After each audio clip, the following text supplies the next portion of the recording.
Look at this screen. Now look at this one. And this one.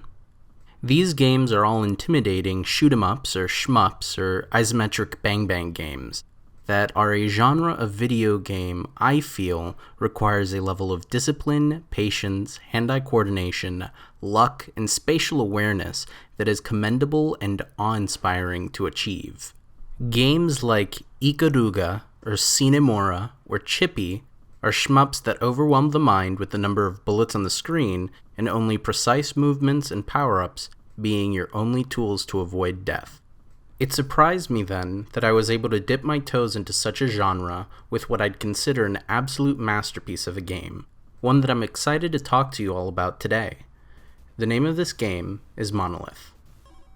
Monolith is a game with enough charm in presentation and no-nonsense high skill expression and difficulty that I cannot help but recommend this game and cut deep into what makes this game so compelling. I plan to analyze a wide range of media that have influenced me thus far, but felt this game should be the first because its developers are still actively working on creating an update for the game and recently released a paid expansion of the game that provided depth to playstyles in the form of new characters, its lore, and mechanics like hacking and linked drops. If you don't want to sit through the oncoming video essay about the benefits and drawbacks of the game, and the armchair analysis on what makes this such an accessible yet difficult shoot-em-up, I'll give my quick 2 cents up front. I think that if you like shoot-em-ups akin to Enter the Gungeon, played in tightly contained Binding of Isaac-styled rooms, and boss battles akin to the Soulsborne series, that you should buy this game. If you like roguelites, where there are multiple synergies you can unlock within a playthrough and your meta progression progressively makes delving deeper an easier experience, this may not be the game for you. My personal belief is that this game is a diamond in the rough, and I hope that this video entices some people to purchase the game or the OST to support the developers and the composer. For those sticking around for the in-depth treatment, I hope that I can entice you to make a purchase, or entertain you with why I feel so compelled to gush about this game, or kill time for our 9 to 5s. If you enjoyed this video, please like, comment, and subscribe. Monolith is a roguelite shoot-em-up where you play as Null, a ship in a post-apocalyptic wasteland that finds itself drawn towards a facility housing mages, mechs, ghosts, constructs, and creatures from other worlds. You are the 12th visitor to this place, and why you're drawn here is explained with the opening title card first found when you boot up a new save. You and one other visitor are exploring a facility that has recently opened its doors in search of a relic or ability known as the Power Eternal. Mechanically, the ship controls in a full 360-degree motion. Your left stick moves the ship while the right stick shoots either your basic weapon shot or weapons found in weapon caches within the floor. You move your ship from room to room and engage in combat with different creatures, gaining debris as you fight. A currency you have to move around to collect manually or suction all debris still on screen if you kill all enemies in a given room. The shoot-em-up feeling is retained with how confined the rooms are, filled with obstacles and enemies that slowly place pressure on the player's ability to maneuver out of danger. This is in contrast to traditional shmups, where the level is scrolled past vertically or horizontally in one direction. The player is confined into these claustrophobic conditions, having to avoid bullets within a much tighter block of free space than their traditional inspirations, without the intimidating presence of a screen full of bullets. The game design informs the player to be attentive, to avoid taking damage by being precise with each movement and understanding the space your character occupies relative to the bullets flying your way and the traps impeding such movement. There's an option in the menu that provides a clear dot for the center of your hitbox in relation to bullets. The hitbox dot provides a marker for the player to focus on if overwhelmed by the number of projectiles flying in all directions, emphasizing tight and controlled play. Bullet density is something that the game eases the player into, with the first stage having enemies shoot predictable and slow patterns within rooms containing few obstacles. The opening mini-bosses ratchet up the difficulty by increasing the alacrity of bullets or taking up larger amounts of space so the player is forced to maneuver less sloppily. The player becomes familiar with the mini-boss's flurry of bullets by learning their attack patterns. And the player can't fight the boss until the mini-boss is defeated, so the game is creating a level curve for the player in a natural manner. If you can handle the intensity of the mini-boss, then you should be able to handle the intensity of the boss. It's brilliant how room formation and boss design are used to turn up the heat on a player and gate them from progressing further until they can handle the patterns or lean on some of the tools that make this shmup more accessible. While the game is getting the player to be more mechanically adept, they reward the player positively by providing more debris for each successfully cleared room taking no hits. This multiplier is a carrot for those chasing high scores and those attempting to snowball small victories into large ones through the purchase of health upgrades and bombs within a shop. This is where the game's accessibility and replayability are just delicious. The plethora of resources at the player's disposal include the passive buffs and resources added to the game via the DLC, bombs, weapons, and player upgrades. The bomb, and the way it works, is the cornerstone to this shmup's accessibility, and it's no wonder some other games like The Void Rains Upon Your Heart after it and Enter the Gungeon before it have also had a player ability to clear bullets off the screen. What makes Monolith special is that these bombs recharge, and are thus always available given enough planning and forethought. I'll repeat it for the rest of the class. The game gives players an ability to clear the room of bullets with an explosion. Getting overwhelmed by a flurry of bullets? Boom. Give yourself some time to let your brain catch up and handle the oncoming storm. Maneuvered into the wrong position on a boss's attack pattern? Kaboom! Now you're capable of erasing that mistake and proactively adjusting your play.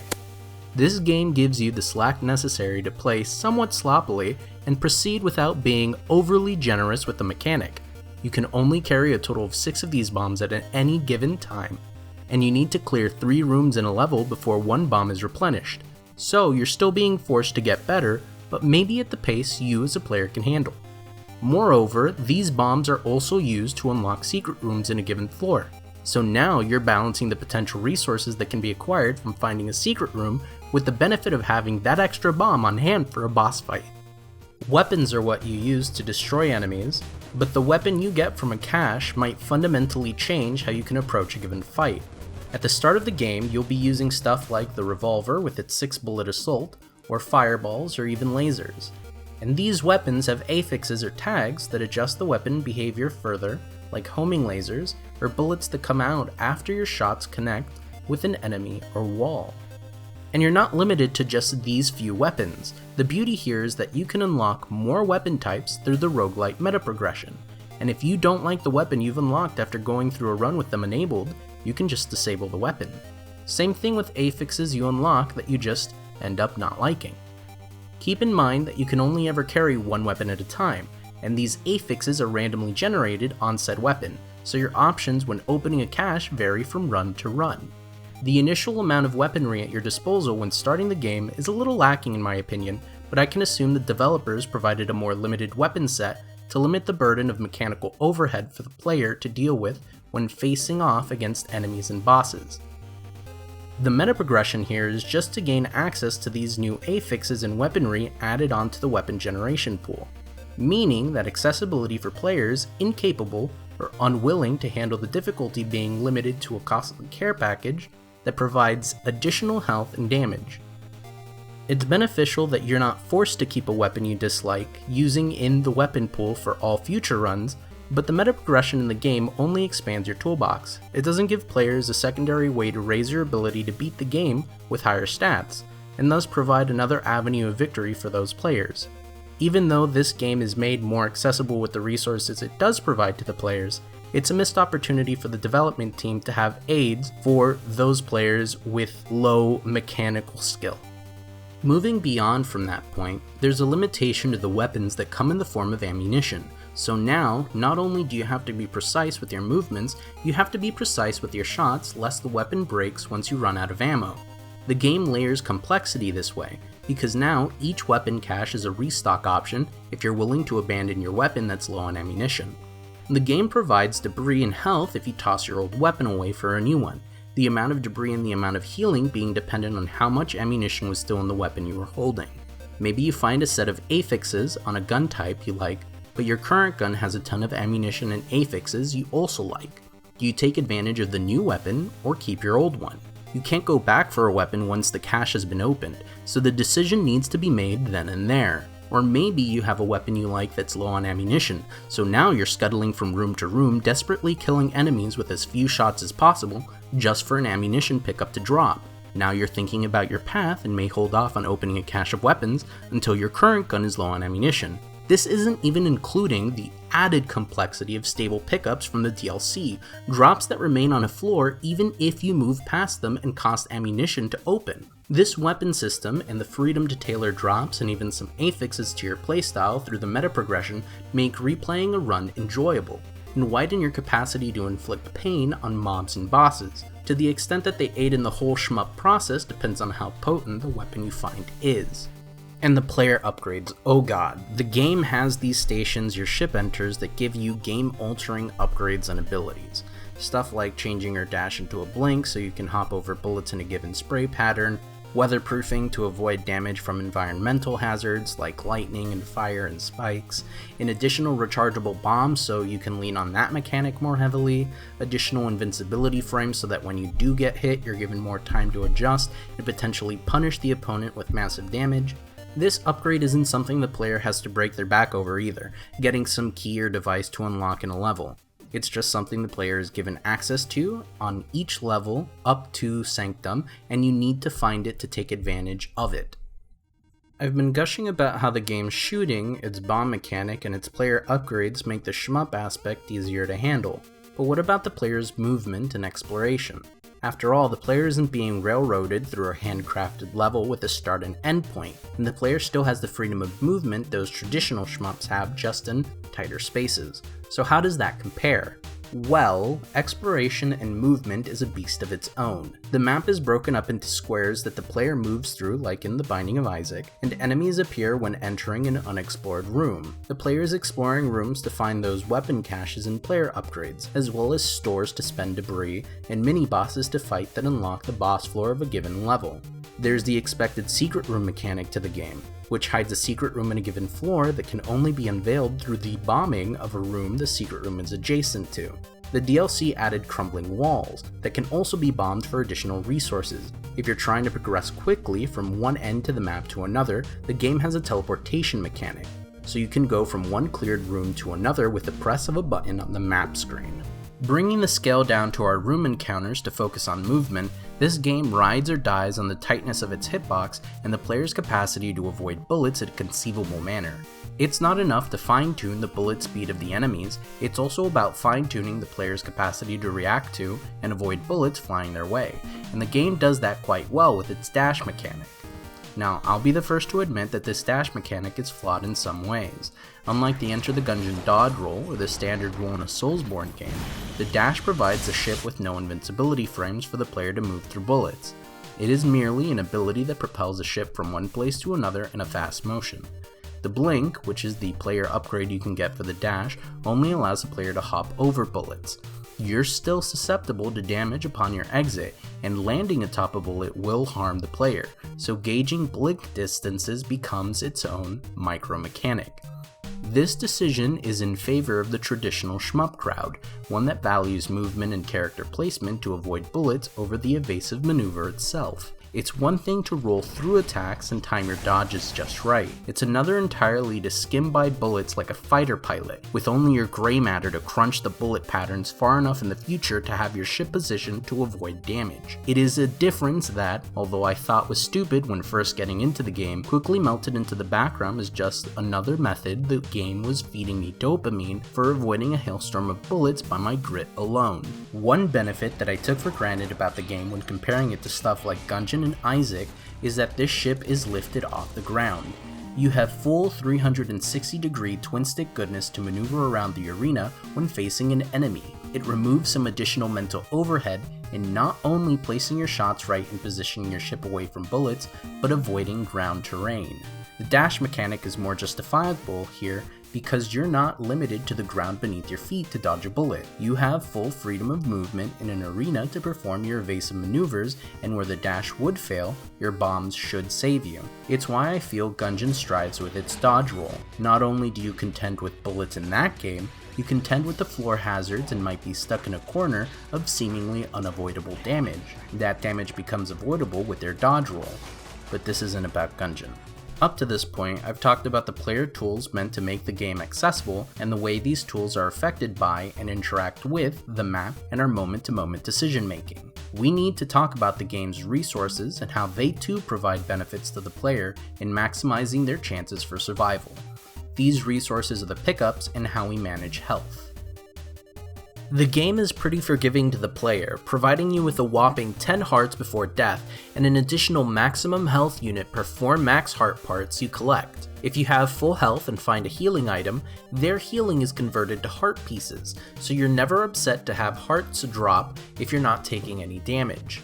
If you need healing, oftentimes you can depend on the generosity of a spawned shop, or gambling room, or hacking minigame hall, as well as secret rooms to maintain the well-being of your ship. Health pickups vary from healing 1 unit of health to healing 3 units of health, so the degree of forgiveness for damage you take is equally generous. A lot of shmups have a degree of damage you can take before dying, and this is a good thing.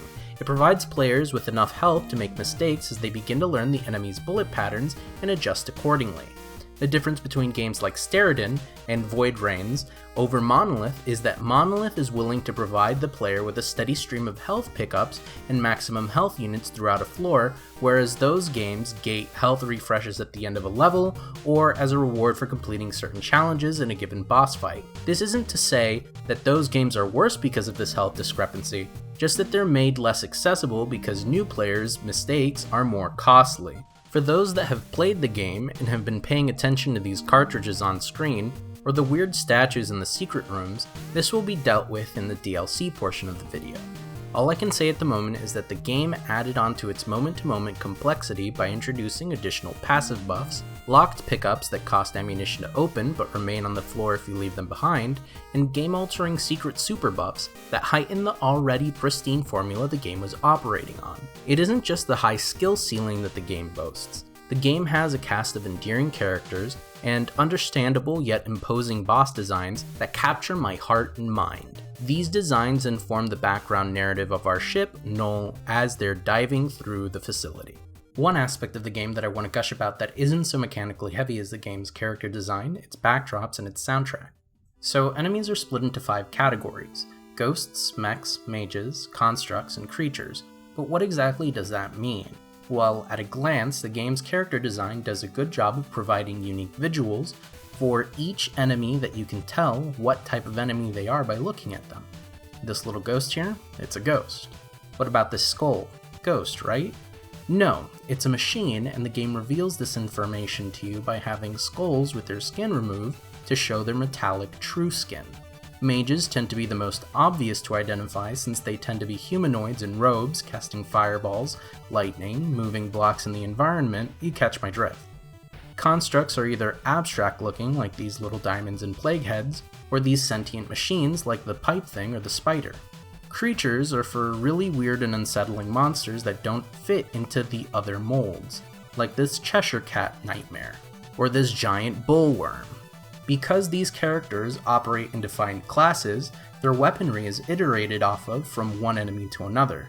Ghosts tend to just bum rush the player, and the ghosts you find in the deeper stages of the game add to that chase, whether by shooting bullets as they rush you down or exploding into a flurry of ghosts bent on dragging you to hell. Machines are the most eclectic mix, but generally shoot at the player with different projectiles and alter their movement in some way. The skulls are stationary. These sentinels patrol in areas they shoot. These blast cores explode with large bullets when defeated, etc. The mages clearly build off of one another from an early stage to a later stage. A simple fire mage in one level starts burning up the whole room by the late stages. Same with lightning mages previously shooting in orthogonal directions suddenly shooting every which way. Constructs have a similar visual progression and iterative progression to the mages in deference to the Reaper heads and the diamonds, but are filled with the most one-off monsters of the bunch. The creatures, well, they're just the most weird, not iterating off of one another. There are a few enemies in this category, but the mini-bosses and bosses in this category are the most visually appealing to me. Speaking of, mini-bosses and bosses also follow a similar class dynamic, but they'll be covered in their own section. It's not just the game's enemies that have nice designs. We've got the weird cast of characters that make up the game's playable characters and NPCs to contend with. Most of the game's information is given to you by this guy, Klein, a talking yellow blobcat that serves as the game's hub for meta progression and an all-around venture capitalist, smelling a golden opportunity in our golden boy when he sees one. Your high score at the end of a game session is converted into the currency you need to unlock new weapons and affixes from the Ruthless Merchant, acting as another incentive for players to get better and unlock additional stuff in the game. Your hub section can be decorated to your liking by talking to Klein, and it's sometimes occupied by other denizens of the world, like Dash Ghost, or Professor Corvus, or Boom Boom Baobei, or Jukebox Connoisseur or Pet Ghost. These NPCs add to the mystique of the game world and its underlying narrative. The DLC added Professor Corvus in particular, which elevates the narrative to the next level by sitting you down and giving you a proper lore dump of the game's background from his perspective. It's esoteric and long-winded, but illuminating. He alone addresses a criticism that I somewhat have for the game in that I'd like to learn more about the characters that inhabit the world and their narratives, of which only the Blast Corps has the semblance of one, but I don't think the characters are the point once you beat the game's definitive hard mode experience. Really, the narrative falls on the mystery surrounding the game's world and the facility you dungeon delve in. The character snippets you get of your player character and the narrative they follow is inferred. You're a ship diving down in search of the Power Eternal, and each character unlocked after discovering the secret of the Power Eternal adds a different perspective to the game's narrative. Our hard mode character, D13, was once our tutorial antagonist, now the main character, as they dive down to find out what happened to the first one. This hard mode is contextualized with the game's narrative, the facility having learned from its weaknesses after being defeated by your first character, and thus becoming even more difficult to take down. This comes in the form of new boss attack patterns, new bullet spreads, more enemies to defeat, just more hard. The once familiar enemies have evolved in much the same way you initially evolved, and now you must evolve further again. Our sword-only character is the 3-stage tough-as-nails boss Overlord, the definitive final boss of the game until the game goes off the deep end with its runic unlocks. The runes are given their own perspective even, with the Chaos Ship, a character that switches from one weapon to another as they move from room to room, a truly random experience. Their personalities are all defined by their pause menu vignettes and how they control. Null having a nice cup of coffee while avoiding bullets, or D13 having a juice box, to Overlord's overly serious face emblazoned on their ship with sword in hand and no upbeat pause music to speak of. Even if they don't talk, they reveal so much in these moments and in their mechanics. The setting is a character of its own, informing the player of the facility's function before the calamity that shuttered its doors. It does this with the monsters that haunt its halls and the obstacles your character faces against. You go down into excavation where bats dwell, and the hopeful, upbeat music fills your ears, each room uncovering the softest enemies that dwell at the fringe of the facility. Then there's the archives with its portals and moving platforms, machinery hinting at powerful technology, and a fabrication industry left in disrepair. There's the maintenance facility, populated by fish and rotating gates and water that hint at its previous function of maintaining the heat of something further down. You've got the bellows and their themes. You expect, and are met, with fire-based enemies, pipes that spew fire, and an orange color scheme that screams hot. Danger. Down in the sanctum, the facility's background is aberrant. It's something not like anything else thus far, with its alien architecture and its cast of deadly enemies. And after going through the requirements necessary to unlock a sealed level of the facility, you find yourself on the floor with no name. You are an intruder, breaking into the facility's core, a facility that is throwing everything and anything at you to keep you from getting to the power down below. The soundtrack reflects your journey as you delve deeper into the facility, being upbeat or contemplative or adrenaline-infusing. By the end of the game, before you're breaking into a facility meant to contain something below the world, the game shifted to the song Point Zero, a beat that defines the feeling of single-minded determination and conviction to finish this journey that you've started. And just as you open the door to the final stage of the game, you get this.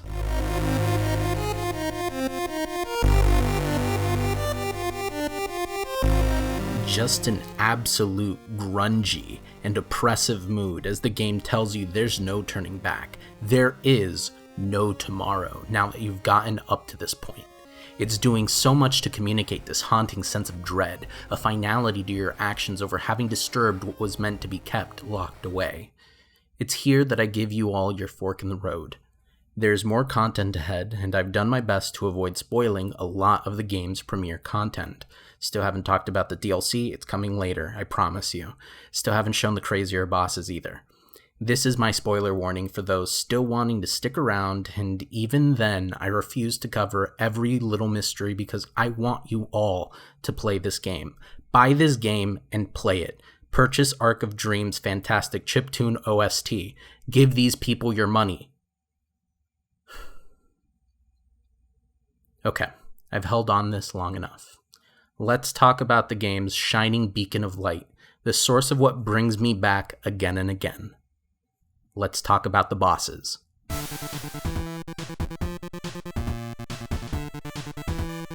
Monolith is all about the bosses, boss shooting patterns, and the duel between your character's movement and aim against the ever-chaotic amount of bullets on the screen. It is the harried shoot-'em-up dogfight distilled into its scariest form, with these wonderful boss designs. Bosses that shift gears during certain health milestones, suddenly changing patterns you are comfortable with and forcing you to keep your hand on the dash trigger at all times. This boss shifting alone is something I greatly enjoyed from the Soulsborne series, a threshold you have to be worried about crossing that pulls the rug out from under you and forces you to change speeds and adapt to the new attack pattern. Let's take Daemon, one of the bosses you can find on the 3rd floor of the game. The background boots up this green terminal and the boss appears in its matrix green skeletal glory.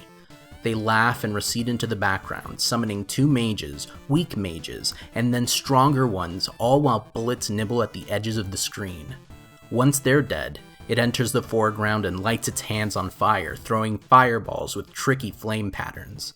Deal enough damage and things get hectic. Now it's shooting fireballs at a faster pace. Gouts of fire will come from below and cross through the screen, and that's just normal mode.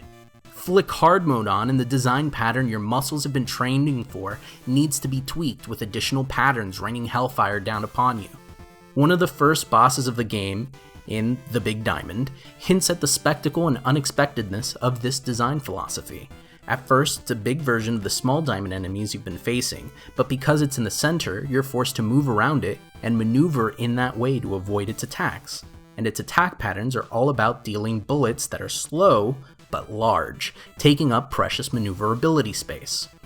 While shooting at the boss, it'll summon smaller diamonds to further impede your movement, forcing you to take care of the mobs lest they charge up their attacks and add even more bullets to the screen. And what do you think happens when you take it down low in HP? It becomes invincible and starts having bullets rotate around it so you have half the maneuverability while it pummels you with even more shots. It doesn't let up even when you feel like you're about to win your fight. A benefit I didn't consider until replaying through the game with a fresh save file is that the earlier bosses tend to have more limited phase shifts and comprehensible patterns, and their complexity increases the more levels you descend. Just comparing the Diamond to the Chamberlord, and you can see outright that the skill level it expects from the player is more demanding the further you go along. But the opening boss is no pushover, and nudges you to develop those skills and become capable of facing the bosses further below.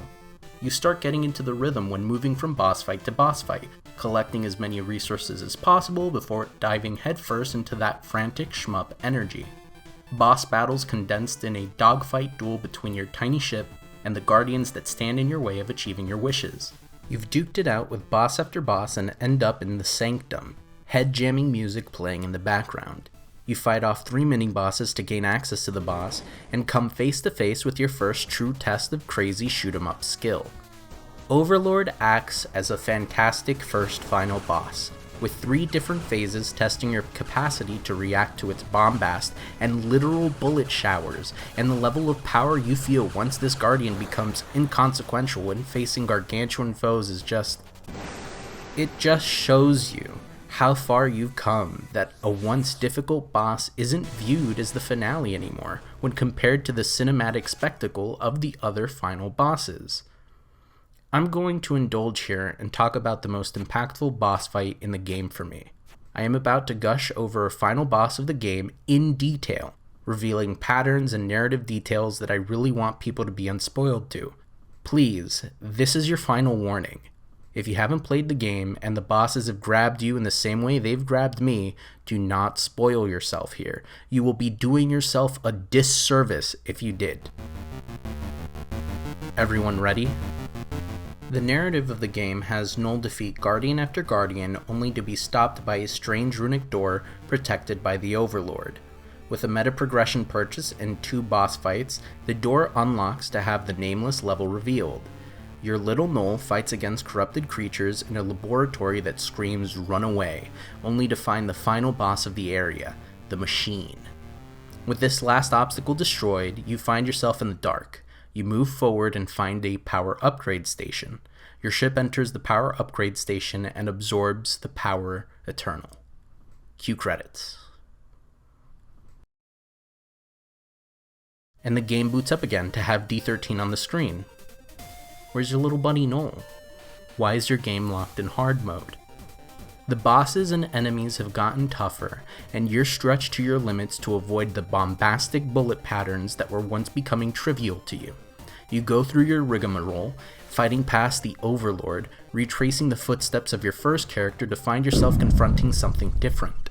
You find Null in that dark room from the first victory, locked away.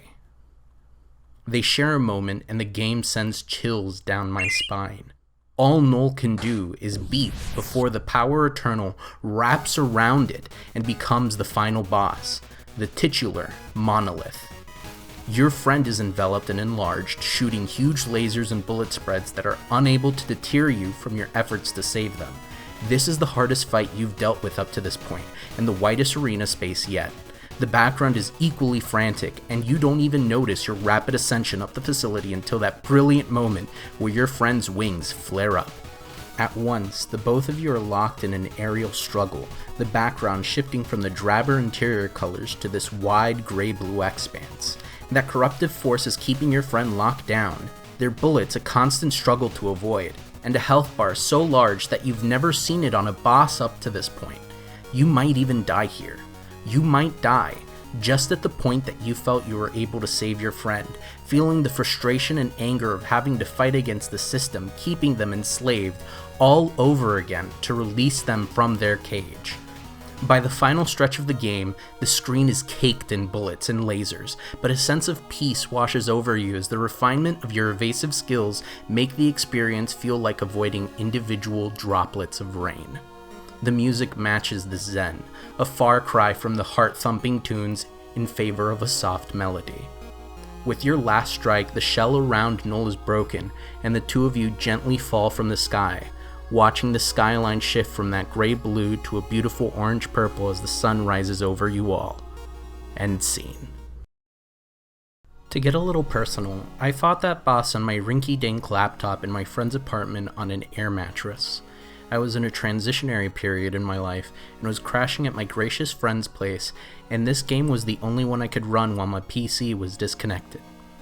I cannot explain the level of levity and hope I felt upon dealing with this insurmountable fight. The joy that came from reuniting these friends and watching the two of them fall gently to the ground in victory. It moved me in a way few games have, and this soul-shaking experience might be colored by my personal backdrop, but that makes the experience that I had with the game all the more special. And then these developers released their expansion and cemented this game as one of the best roguelites ever in my library. Monolith Relics from the Past is an expansion the game provides for $7 on top of the base game's $8. Just buy the expansion. The experience with the expansion provides so much additional content and arguably the hardest bosses in the entire game that to not get the expansion is to play a flawed masterpiece. The game adds 2 new characters, Scully and A-Blaster, 2 characters that really shake up the formula you've been playing with. Scully carries weapon upgrades from gun to gun, so now you're balancing the benefits and drawbacks of different weapon types to create the ultimate gun. A-Blaster removes bombs from your inventory in favor of giving you an active item slot. Items are littered around the world and can be as simple as temporarily providing you invincibility to giving you a few seconds to gain health upon each kill. The expansion introduces the Temple, this sort of retro wormhole opening up at the end of a boss fight if you can manage to maintain your multiplier at 2.5 times or above. You can only access this area once, up to the Bellows, and fight a number of bosses equal to the number of times you've descended without accessing the level. If you access this floor by the 4th level, you will unlock the door in the center of the temple and face off against something very neat. This retro aesthetic is added onto with the game's cartridges, pickups that provide passive benefits to the character and are generally worthwhile. My favorite of these cartridges adds a Ghost Cowboy to your ship at the cost of only being able to pick up 80% of debris. The cartridges hint at something else in the game, an error of sorts that I will not be spoiling. Suffice to say that when you find this broken cartridge, the game's ending moments are expanded upon and you go through a very interesting level. Legendary weapons are added to the game as well, totally unique weaponry that change the way you play more drastically than anything else. Here's a pair of razor blades with electricity coursing through them. Here's a gun that shoots sticky bombs that blow up when you unload a whole clip. Stuff like this makes runs even more engaging, especially when you're low on ammunition and have to figure out whether it's worth it to scrap a legendary weapon for a topped-off regular one. New bosses, mini-bosses, and enemies are added to the already large roster of opponents, and the game is better off for it. The designs of these new bosses are fantastic, my personal favorite being the Big Fish and Redacted. Oh, there's also these weird statues that give game-changing passive effects, like making a percentage of all bullets enemies shoot disappear into a puff of smoke, or an upgrade that makes all rooms that require a bomb to access just become accessible. Tasty stuff like that. A machine that provides a reward based on how much damage you deal and avoid its bullet patterns. A set of hacking minigames that are difficult, and I love them, and I hate them at the same time. New songs, my favorite being from Redacted. A contextualized looping system so you can fight progressively harder enemies, similar to the Ascension system in Slay the Spire. This mechanic is the most half-baked in the expansion, and one the developers understand needs to be changed and addressed, and they plan to do so with their next update. I like it up to a certain point, but your mileage may vary with it. The expansion also adds Professor Corvus, a welcomed merchant that trades a percentage of your maximum ammo for health or damage upgrades or cartridges. If you notice, I'm being purposefully vague with my description of the DLC because I want the secrets in that part of the game to be enjoyed by you all. Pick it up and play it and enjoy the refined spectacle of Redacted and more. To summarize for those that didn't watch the entirety of this video, this game is a masterpiece. It blends the chaos of a shmup with the replayability of a roguelite, so runs are different when facing bosses, but similar so that your skills can mold and adapt to the bullet patterns of each opponent you face. The game is an intimate experience, and the expansion recently added to the game does more to cement it as one of the greatest roguelites of all time for me. I have a large library of roguelite games under my belt, and this one is so refined and vibrant and well crafted that I'm proud to have gotten to the point where I need to express my admiration for the game with this video. If it convinces just one of you to purchase the game and enjoy the experience I had, this video would have been worth it. I'm not afraid of shoot-em-ups anymore. I'm afraid of fighting games. Thank you for sticking to the end of the video, and I commend you for watching to the very end. I'll be covering a variety of topics and am in the works for my next video. This was Mr. Staleman diving deep into dogfighting adorable bang bang ships, logging off.